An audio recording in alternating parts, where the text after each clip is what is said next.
जिनको हाइट का इशू होता है और वर्दी का शौक होता है। हाइट 165 सेंटीमीटर इस फोर्स में ली जाती है और 165 हाइट वाले बहुत ज्यादा इसको पसंद करते हैं और इसका इंतजार करते हैं। अच्छी बात यह है कि अगर मैं पिछली बार की बात करूं तो 2024 में जो भर्ती आई 2018 के बाद आई, सीधा 6 साल बाद। अच्छी बात या खुशखबरी इसलिए लिखा है क्योंकि अब ये भर्ती हर वर्ष होगी। ऐसा मैं क्यों दावे के साथ कह रहा हूं, क्योंकि भाई रेल मंत्री हैं, आपको मालूम होगा, अश्विनी वैष्णव जी, और इन्होंने कल ये अनाउंसमेंट किया, announces RPF recruitment to be conducted by SSC annually. हर साल एसएससी इसे कंडक्ट करेगी ही करेगी। नेक्स्ट, आरपीएफ में भर्ती हर साल की जाएगी। ये हिंदी में आपको इन्होंने लेक्चर भी दिया है। अगर आप कहो कि सर उनका वो स्पीच बता दीजिए, तो स्पीच इन्होंने दिया है कल, उसमें मैं आपको सुनवा देता हूँ, वो एक बार बता दीजिएगा जरा। आरपीएफ और आरपीएसएफ में बहाली अब एसएससी से होगी। ये पहले एक न्यूज में आ चुकी थी, तो बहुत पहले भास्कर न्यूज ने छाप दी थी, जो बिल्कुल सही लग रही है। आरपीएसएफ जो आरपीएफ का एक पार्ट, मतलब जो आरपीएफ के साथ ही जिसकी वैकेंसीज आती है हमेशा। तो चलिए भाई बता दीजिए, एक बार दिखा दो कैसे वो जो कल की वीडियो है एक बार। तो उसमें ट्रेनिंग की भी तकलीफ होती है और कैंडिडेट्स को जिनको रेलवे में आने की एक उत्कट इच्छा रहती है, उन सब कैंडिडेट्स को हर साल ये मौका मिले, ये भी एक बहुत बड़ा विषय था। तो उसमें भी हर साल रेलवे में एक fresh batch of constables join कर सके, उसके लिए भी एक फैसला लिया गया। जो स्टाफ सिलेक्शन कमीशन है उसके द्वारा हर साल कांस्टेबल्स की भर्ती की जाएगी। सब इंस्पेक्टर्स और इंस्पेक्टर्स की भर्ती भी उसमें की जाएगी, जिससे हर साल एक नया बैच आ सके और फोर्स हमेशा एक प्रॉपर कैडर मैनेजमेंट की तरफ। चलिए, बात कितनी सही निकलेगी कितनी झूठ निकलेगी, लेकिन हम विश्वास इसलिए कर सकते हैं क्योंकि इन्होंने 2024 में भी एक बयान दिया था कि अब रेलवे की ग्रुप डी, एनटीपीसी या हर भर्ती हर साल निकलेगी, और वो निकली है दूसरे साल भी।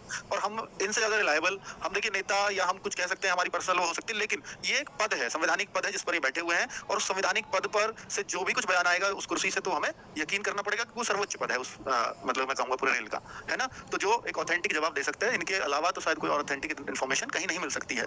अब वो वही अपनी बात से पलट जाए तो वो एक अलग बात होगी, बाकी ऐसा है नहीं। और ये बात पहले भास्कर में भी छप चुकी है और एसएससी को इस बात का नोटिस भी जा चुका है। लेकिन साथ में ये भी आया था कि भाई देखो, जैसे बीएसएफ और आईटीबीपी की तरह ही यहाँ भी अब आरपीएफ की भर्ती एसएससी ही कराएगी। जैसे बीएसएफ और आईटीबीपी की कौन कराता है? SSC GD. अब सबने एक अंदाजा लगाया कि भाई चूंकि यहाँ पर बीएसएफ जो है, सीआरपीएफ, आईटीबीपी की बात हो रही है, तो कहीं एसएससी जीडी में ही तो ये शामिल नहीं हो जाएगी। जो एसएससी जीडी आ रही है वो आ रही है नवंबर में, तो इसलिए मैंने वो थंबनेल पे लिखा कि जीडी नवंबर में आएगी, तो भाई क्या जीडी में ये भर्ती देखने को मिल जाने वाली है आपको? तो ऐसे बहुत सारे डाउट्स आपके मन में आ रहे होंगे, तो मैं वो एक बार क्लियर कर देता हूं, क्योंकि आरपीएफ की वैकेंसीज का बहुत सारे बच्चों को वेट रहता है। तो क्या एसएससी जीडी के साथ ही आएगी आरपीएफ? देखिए, अभी इस बात की क्लैरिटी नहीं है। इसका सबसे बड़ा कारण है, जो मैंने एक लाइन और भी लिखी है, कि आरपीएफ, एसआई और सीपीओ के साथ क्यों नहीं आई।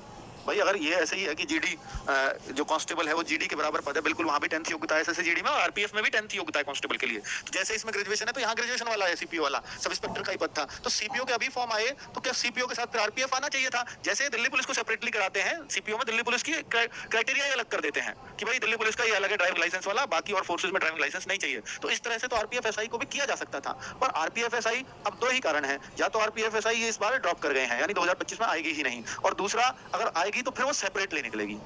और सेपरेट आने के चांस की एसएससी एक और सेगमेंट अपना बढ़ा दे, एक बार और इतने ही बच्चों का, लाखों बच्चों का फिर से एग्जाम कराए केवल 400-500 पदों के लिए, वो चांस नहीं लग रहा। और ऐसा भी नहीं लग रहा कि ये इसको सिलेक्शन पोस्ट में रखेंगे, इसके चांसेस भी बहुत कम है।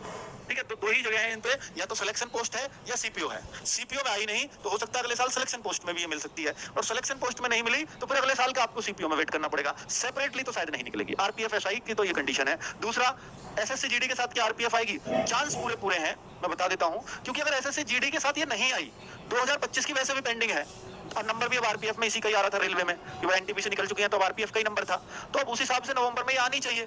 अब पर चूंकि एसएससी को टेंडर तो दिया जा चुका है कि आरपीएफ एसएससी ही कराएगी, इसकी बात जो मैंने भास्कर न्यूज में 2-3 महीने पहले आपको बता दी थी।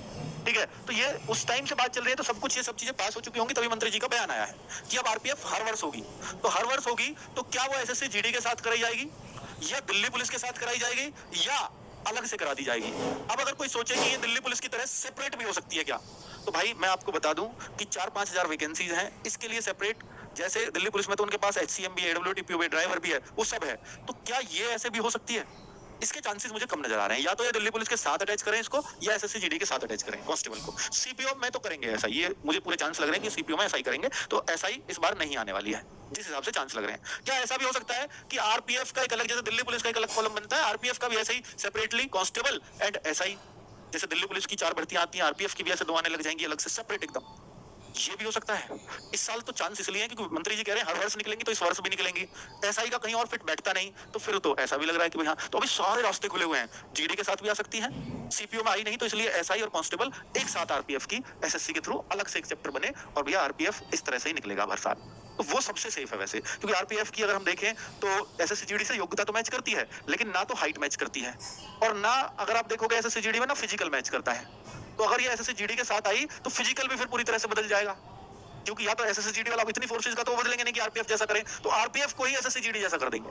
जैसे दिल्ली पुलिस सीपीओ में है ना, तो दिल्ली पुलिस एसआई की बात कर रहा हूँ, सीपीओ में है ना, तो सीपीओ जैसा ही फिजिकल करना पड़ा दिल्ली पुलिस का। पर दिल्ली पुलिस में पहले ऐसा नहीं होता था, 100 मीटर के सूट कहीं दिल्ली पुलिस में नहीं लगवाया जाता था, और इसमें लगाना पड़ रहा है ना। तो वो सब बिल्कुल आरपीएफ वो सॉरी सीपीओ वाले क्राइटेरिया पे आना पड़ा। तो अगर इन्होंने सेपरेट रखा इसको, फिर तो आरपीएफ वाली सारी कंडीशन सेपरेट चलेंगी, फिर तो कोई प्रॉब्लम नहीं है, ठीक है। वरना अगर ये किसी के साथ अटैच हुई तो फिजिकल की कंडीशन भी चेंज होंगी और एग्जाम का पैटर्न भी बदलेगा। अब ऐसा है नहीं जैसे जीडी के साथ आई तो आरपीएफ का एग्जाम अलग करा दें और बाकी जीडी का एग्जाम अलग करा दें, ये तो बिल्कुल नहीं हो सकता। ऐसे एसएसएफ नहीं लेते वो, एसएसएफ एसएससी जीडी में आती है, जबकि एसएसएफ उसमें थोड़ी आनी चाहिए, क्योंकि उसकी criteria all India cut off लगती है, एसएससी जीडी की ऑल इंडिया नहीं है, फिर भी उसमें रखा हुआ है। अब उसमें रखा हुआ है तो एग्जाम भी वही है और फिजिकल भी वही है। तो अगर ये एसएससी जीडी के साथ हुई तो इसके एग्जाम और फिजिकल सारे कंडीशंस बदल जाएंगे, लेकिन हाइट वही रहेगी। हाइट उन्हें 165 चाहिए तो 165 ही रहेगी आरपीएफ कांस्टेबल के लिए, ठीक है, क्योंकि हाइट का क्राइटेरिया अलग हो सकता है। तो इसलिए वो चिंतित ना हो कि एसएससी जीडी में आ जाएगी तो हाइट भी चेंज हो जाएगी, नहीं, वो नहीं हो सकती, ठीक है। चलो, तो क्या एग्जाम पैटर्न भी बदल जाएगा? हाँ, अगर उसके साथ आई तो आरपीएफ का एग्जाम पैटर्न बदलना ही होगा। कितने पदों पर होगी भर्ती? देखिए, इन्होंने जो पिछली बार पद निकाले, जैसे मैं एनटीपीसी का एक एग्जांपल देता हूँ कि 11,000 आए, वो 6 सालों में आए। अब बच्चे के सोच रहे होंगे सर ये 5-6 सालों में आए थे, कांस्टेबल के 4,000, तो अब ऐसे हर साल आएंगे तो ये तो बहुत थोड़े पद रह जाएंगे। सब इंस्पेक्टर के 400 पद आए, 400-450 पद, तो ये तो अगर हर साल आएंगे तो 6 सालों में भाग देते हैं तो 100 पद भी नहीं बैठेंगे। ऐसा नहीं है। ऐसा क्यों नहीं है? क्योंकि जब एनटीपीसी की 6 सालों में वैकेंसी आई तो वो 11,000 थी दोनों मिलाकर के, ग्रेजुएट लेवल और 12th लेवल। और जब एनटीपीसी की दोबारा आई यानी 2025 में आई तो 8,000 फिर भी आई, है ना। अब ऐसे थोड़ी है कि 32,000 ग्रुप डी की आई, दोबारा ग्रुप डी की आएंगी तो 6 का भाग देगा 5,000 ही आएंगी, नहीं, ग्रुप डी की फिर भी 20-25,000 हर साल निकलेंगे। तो उस तरह से रहता है। तो अगर आप ये देखेंगे कितने पद आएंगे तो उसको 6 सालों में आप 5 सालों में ना तोड़ें कि 800 ही पद आएंगे, नहीं, ये वैकेंसी 3 से 4,000 के बीच अब आपको हर साल देखने को मिलेंगी ही मिलेंगी आरपीएफ की, ठीक है।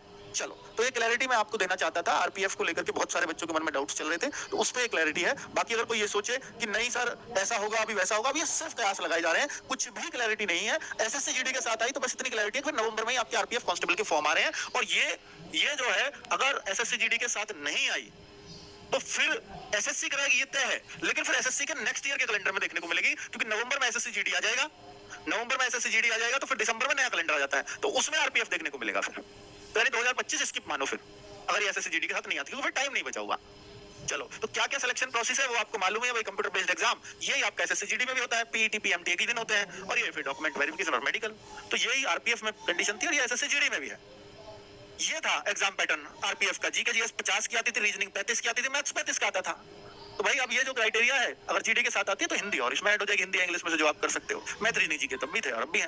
1/3 की नेगेटिव मार्किंग 1/4 में बदल जाएगी, हालांकि एसएसजीडी में तो 1/8 की होती है, तो वो भी हो सकता है, ठीक है। तो कुल मिलाकर के क्राइटेरिया बदले जाएंगे। तो ये एसएसजीडी के साथ आई, लेकिन क्या एसएसजीडी की तरह स्टेट वाइज कट ऑफ जाएगी क्या इसकी भी? फिर नहीं भाई, जैसे एसएसएफ की जाती है ऑल इंडिया एक कट ऑफ, ऐसे आरपीएफ की जाएगी ऑल इंडिया एक कट ऑफ, ठीक है।